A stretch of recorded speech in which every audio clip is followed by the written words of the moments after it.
Juan Kapitulo 6, versikulo 35. Si Jesus miingon kanila, "Ako mao ang pan nga naghatag sa kinabuhi. Ang muari kanako dili nagayod gutomon, ug ang mutuo kanako dili nagayod uhawon." Ang mga puno Pan sa kinabuhi.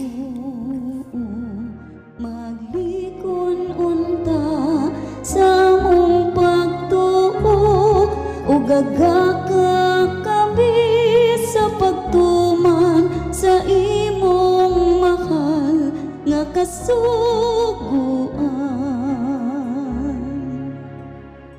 Ginumanaa kaninyo ang Santos Ebanghelyo sumala ni San Lucas. Sa ikanong kabulan sa pagmabdos ni Isabel, gipadayag sa Dios o gipadala sa Dios ang anghel nga si Gabriel ngadto sa kalungsod sa Galilea ginganlag Nazaret. May mensahe siya alang sa usa ka batan-ong dalaga nga sinayuran sa usa ka lalaki ginganlag Jose kaliwat ni Hari David. Maria ang ngalan sa babae. Miadto ang anghel kaniya miingon, "Paglipay, ang Ginoo nagauban ug nagpanalangin kanimo pag-ayo." Nalibo pag-ayo si Maria pagkabati niya si mensahe sa anghel, malandong siya kung unsay kahulugan sa iyang mga pulong. Miingon ang anghel kaniya, "Ayaw kahadlok Maria, ikahimutan ka sa Dios. Amaldos kang mga anak kang lalaki, ngalan mo siya Jesus. Mahimo siyang inila ug tagon siya nga anak sa Dios nga labing halangdon. Ang Ginoong Dios maghimo kaniyang hari sama sa iyang katigulangan nga si David. Mahimo siyang hari sa mga kaliwat ni Jacob hangtod sa kahangturan. O dili gayod matapos ang iyang gingharian." Si Maria miingon sa anghel, "Ula ako, sa unsa man pagkahimo ni ini?" Ang anghel mitubag, "Bukod sa kinimong Espiritu Santo, magabilin ang gahom sa Dios diha kanimo. Tungod niini, abala ang bata tawgon nga anak sa Dios. Nung dumi, imong paryente si Isabel, ginaing madili ng mga anak, pagkaron, ikaw nung nakabulan sa iyang pagsabak, bisag tigulan siya kaayo, kaya wala mahimo, dili mahimo sa Dios."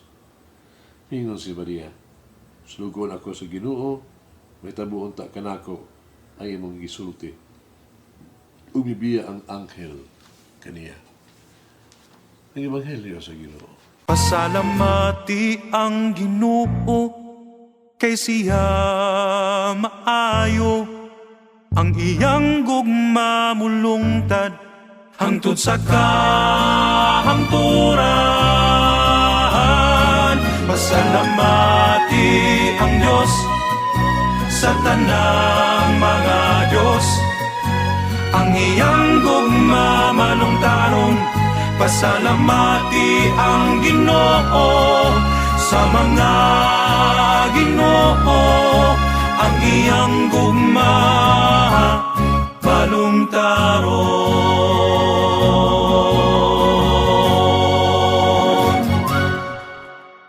Doon ay panultion sa mga mag-ialamon ba? Na kung kino ang Ginoo magbuhat ganig mga dagkong butang. No? Big things. Magsugod siya og kalisod.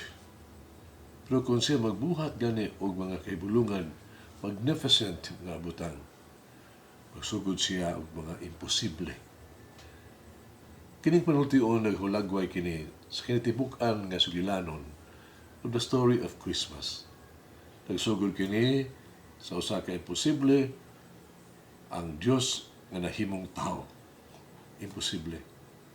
Uban sa kooperasyon ni Maria hinuon, ang imposible na himong posible. Karon ato ang ipunting, ato ang pagtagal kang Maria. Si Maria usa ka maampuon nga babae. Ay pag-ampo kinahanglan mahimong modelo sa tuang sa tagsa ka pag-ampo.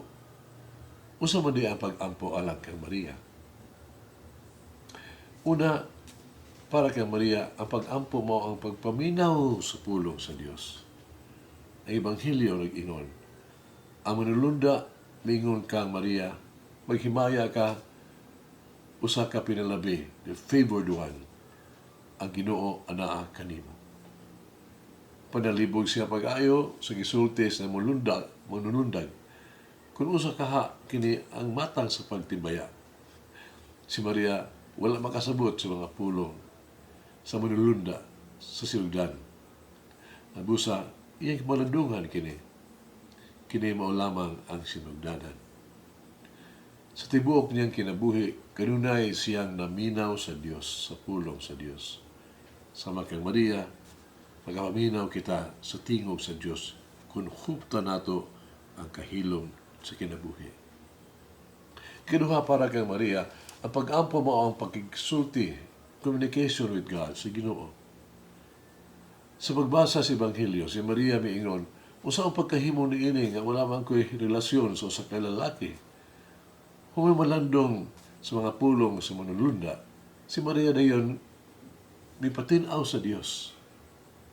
Dili niya mahaduraw, kaya imagine ba, nga siyang kaugalingon, nga mamabdos, no? Sa kamatuoran nga wala magyud siya relasyon sa usa ka lalaki. Ang pag-ampo, dili lamang pagmamati sa Dios, ang pag-ampo mo usab ang pagkigsulti sa Dios. Di usa ka born again, Kristiyano o Muslim, Katoliko. Nga nag-uban sila, naglalis. Nindot ang lahang pa nagsultihan na itinuod. Apan sa kadugayan, nakainit kini, nahimong debate, kung unsaon pagkabot yun ang kalinaw pong panila. Usa sa anghel sa Ginoo mipakita kanila nag-ingon, ang kalinaw na kaninyo. Ano matapos ang inyong panalantugi, pangayo, pag-ampo, o bisan unsa na makatabang kaninyo, pero pagkapo, makabot ang kalinaw. Nagsugod na ang born again, no? Christian born again, sa pag-ampo. Ano mabuntog ang kalinaw, kung po niya, ang mga Muslim kinahanglan na mawala gikan ning kalibutan. Yang Muslim usab ni ampo do pagtubag. Ano makabatog kalinaw ning kalibutan. Ang mga born again unta kinahanglan tangtangon gikan ni ining dapita ning kalibutan. O ang Katoliko siya miingon sa anghel, ako dili ko mangayo alang bisan unsa alang sa akong kaugalingon. Ihatag lang ang mga pag-ampo sa ninduha kang igsuon ako nga doon na kalinaw. Sa pagkatinuod, mga igsuon, ang pag-ampo, mga ipag-igsulti nga to sa Dios. Ikatulo, para kang Maria, ang pag-ampo mao ang pagsunod sa kabubuton sa Dios. Isip resulta sa pagminaw sa pag-igsulti ni Maria sa Dios. Siya miingon, tanawa ako ang suluguon sa Ginoo. Matuman unta kanako ang imong pulong. Tungod sa iyang pagtuman sa kabubuton sa Dios, ang Pasko niabot diha kanato. Di nato i-focus sa mga material na pangandam. Ang espirituhanon nga aspekto sama sa paminaw sa Dios, sa pulong sa Dios, pag-igsulti sa Dios, pagsunod sa kabubuton sa Ginoo. Pero ba importante haron mahitabo ang Pasko sa atong kinabuhi. Magapo kita, ngit-ngit ang gawas, pero naay bituon sa langit. Si Maria o si Milabay, nagdagkot kami o kadila, pagabi-abi nila silang pagpaingon sa Bethlehem. Nagdagkot kami o kadila sa balay kada adlaw. Nagdagkot kami o kadila o mag-ampo. Ang kalibutan na kinahanglan kanimo sa pag-anhi o pagabilin patang Jesus, mianhi sa amo ang mga kasing-kasing, maabos ang kasing-kasing unta karon. Amen. Mama Mary, help me to truly believe that nothing is impossible with God. Malangin ang Diyos magagawang sa tanan, Amahan, Anak, Espiritu Santo. Amen.